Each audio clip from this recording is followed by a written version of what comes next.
Désormais, les Burkinabés devront se rendre à Lomé pour obtenir un visa américain. Mais c'est une décision qui fait grincer les dents à Ouagadougou. Je dois dire que c'est avec surprise, effectivement, que nous avons reçu ce soir même une note verbale de l'ambassade des États-Unis à Ouagadougou qui nous a confirmé effectivement cette rumeur jusque-là qui circulait sur les réseaux sociaux. Officiellement, la raison qui est consignée dans cette note verbale est que le Burkina Faso, au même titre que plusieurs autres pays africains, fait partie d'une liste d'États dont les ressortissants n'ont pas respecté les consignes en matière d'usage des visas. Il s'agit des visas touristes, il s'agit des visas étudiants. Et donc, à ce titre, l'ambassade des États-Unis a été, on va dire, diligentée pour prendre cette mesure de suspension temporaire de délivrance des visas touristes et visas étudiants à tous les Burkinabés qui seront désormais obligés de se rendre à leur ambassade au Togo pour se faire délivrer les 10 documents. La note verbale donc copiée avec moi précise également que il s'agira de reprendre en fait les procédures, non seulement d'inscription, mais de paiement pour se faire délivrer ces visas au niveau de l'ambassade des États-Unis au Togo. Donc, ceci pour confirmer que ce qui était jusque-là considéré comme une rumeur a été confirmé par la représentation diplomatique des États-Unis ici au Burkina Faso. Alors, j'ai évoqué ces raisons au titre des motifs officiels. Les ressortissants burkinabés souhaitant voyager aux États-Unis devront désormais déposer leur demande de visa au Togo à l'ambassade américaine de Lomé. Officiellement, Washington n'a donné aucune explication détaillée. Mais cette mesure intervient dans un contexte diplomatique particulièrement tendu entre les deux pays. Selon plusieurs sources, l'administration américaine, dans la continuité d'une politique initiée sous Donald Trump, aurait demandé au Burkina Faso d'accueillir sur son sol des migrants expulsés des États-Unis, comme le font déjà le Ghana, le Rwanda, etc., le Soudan du Sud également. Il se trouve que la note verbale que nous avons reçue comporte des suggestions et qui font référence à un accord que les États-Unis ont tenté de proposer à la partie burkinabé depuis que l'administration Trump a pris ses marques. Dès que cette administration a commencé, l'ambassade nous avait approchés pour nous faire cette proposition dans le cadre de la mise en œuvre de la politique migratoire des Américains. Il s'agissait de quoi? Il s'agissait de proposer aux États africains qui le souhaitent, puisqu'ils sont dans une procédure d'identification et d'expulsion des ressortissants qui vivent aux États-Unis et qui ne sont pas à jour de leur résidence, de les expulser. La proposition qui avait été faite, c'était de voir si le Burkina Faso, en dehors de nos propres ressortissants, était prêt à recevoir d'autres personnes qui seraient expulsées par les États-Unis. Naturellement, cette proposition que nous avions jugée en son temps indécente est totalement contraire à la valeur de dignité qui fait partie de l'essence même de la vision du capitaine Ibrahim Traoré. Nous avons dit que le Burkina Faso ne pouvait être cette destination. Après cela, nous avons eu plusieurs rencontres, toujours dans le même sens, et on a compris qu'il tenait à ce que cette mesure, nous puissions y accéder. À la faveur de l'adoption du décret portant gratuité des visas, ils sont encore revenus à la charge pour dire: nous voyons qu'il y a un esprit panafricain, et puisque les visas sont gratuits, est-ce que vous êtes disposés à recevoir des ressortissants non burkinabés, mais qui souhaiteraient se rendre au Burkina Faso? Notre réponse était assez claire. Tout ressortissant africain désirant se rendre au Burkina Faso en toute liberté, qui paye son billet, est la bienvenue ici au Faso. Il décide de lui-même, il achète son billet, on lui donne le visa gratuit, il peut venir au Burkina Faso.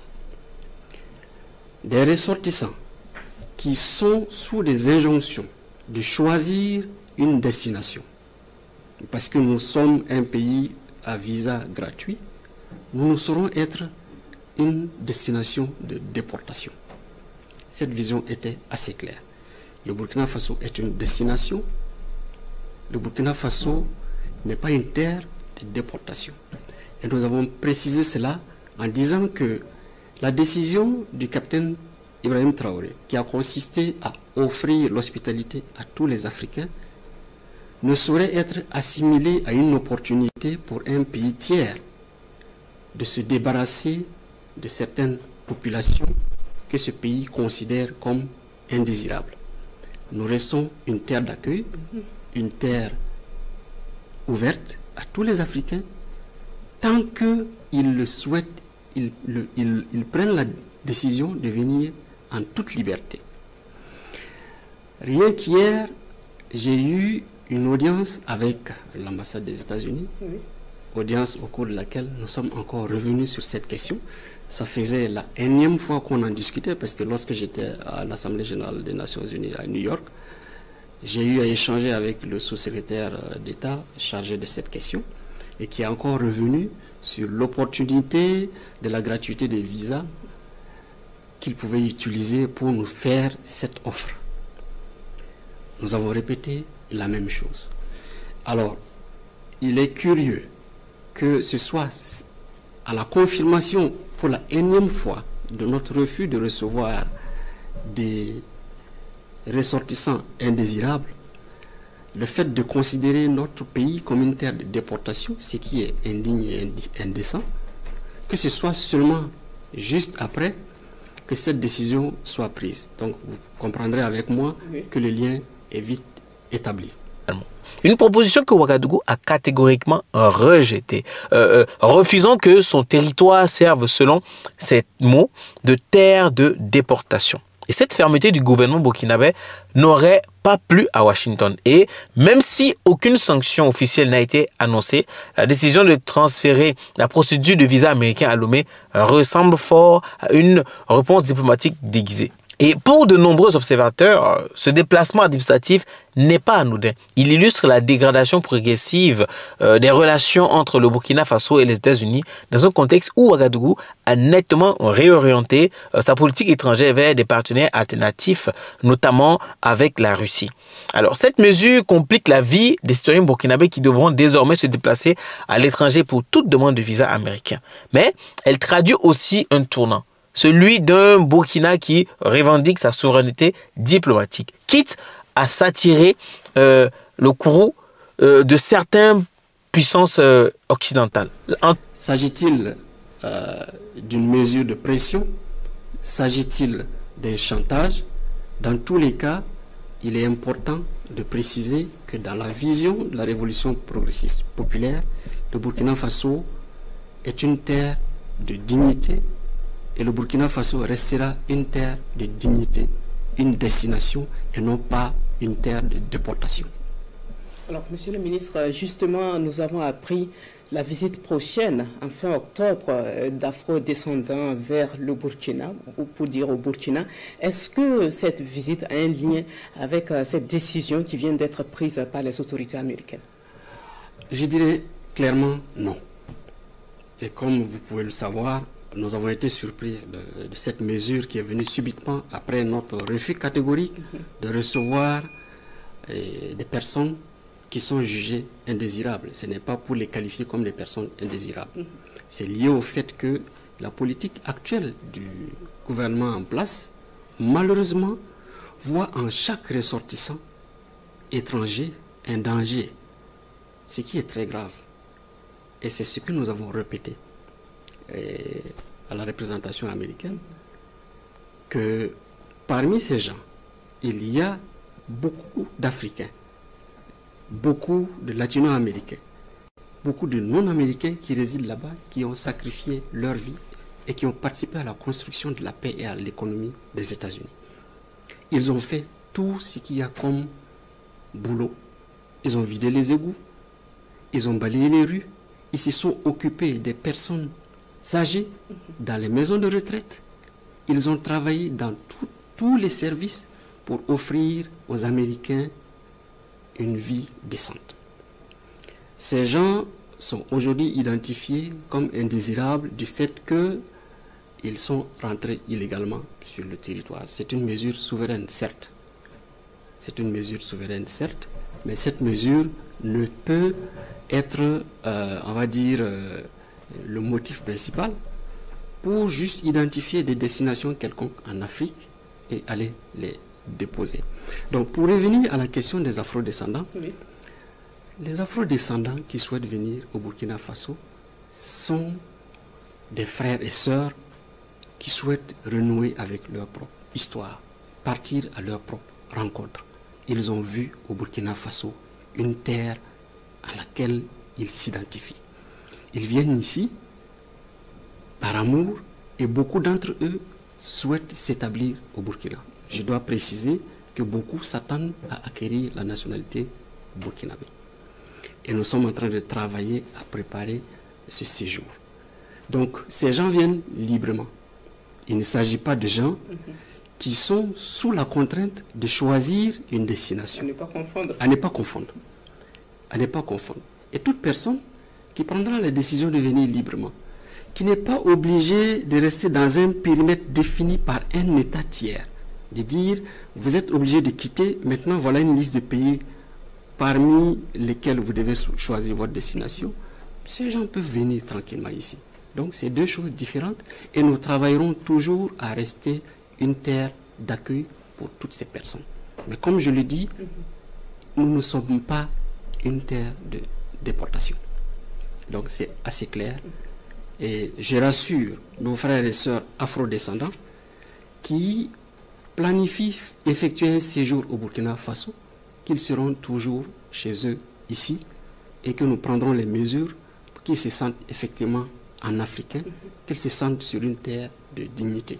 Alors, Monsieur le ministre, au regard de la décision dont il est question ce soir, cette décision des autorités américaines, comment vous entrevoyez la suite de la coopération entre le Burkina et les États-Unis? Le Burkina Faso a toujours été ouvert au dialogue. La donne nouvelle à travers la révolution progressiste populaire aujourd'hui, c'est de mettre l'accent sur la dimension respect mutuel. Nous resterons en bonne relation avec tous les États qui nous respectent en tant qu'humains, avec tous les États qui respectent notre dignité. Naturellement, la mesure qui a été prise ne saurait nous laisser indifférents. En diplomatie, on parle de réciprocité. Nous prendrons les mesures qu'il faut, à la limite des mesures qui ont été prises par les autorités américaines, sans pour autant compromettre l'amitié, la solidarité, la fraternité entre les peuples du Burkina Faso et les peuples américains. Parce qu'il ne faut pas faire d'amalgame. Il y a une sympathie entre des communautés, entre des populations qui veulent travailler ensemble, mais qui se trouvent souvent dans des espaces où l'autorité crée des limites ou des murs qui les séparent. Donc c'est pour assurer que nous restons toujours une terre ouverte, nous restons toujours un pays de dialogue, un pays qui souhaite établir et nourrir les relations avec tous les pays qui nous respectent. En toile de fond, on a juste cette nouvelle voie du Sahel. Et le Burkina Faso, au même titre que le Mali et le Niger, assume désormais une diplomatie d'affirmation nationale. Ces trois pays unis au sein de l'Alliance des États du Sahel prônent une indépendance politique et économique vis-à-vis des anciennes puissances coloniales comme de Washington. Dans ce bras de fer, la décision américaine apparaît comme une manœuvre d'influence, tandis que Ouagadougou répond par un message clair.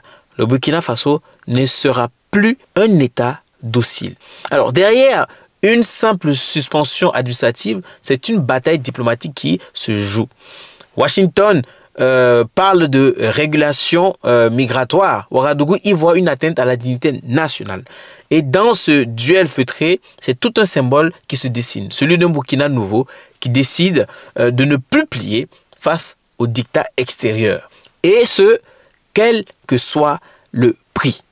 Pour vous, Ouagadougou a-t-il eu raison de refuser la déportation sur son sol?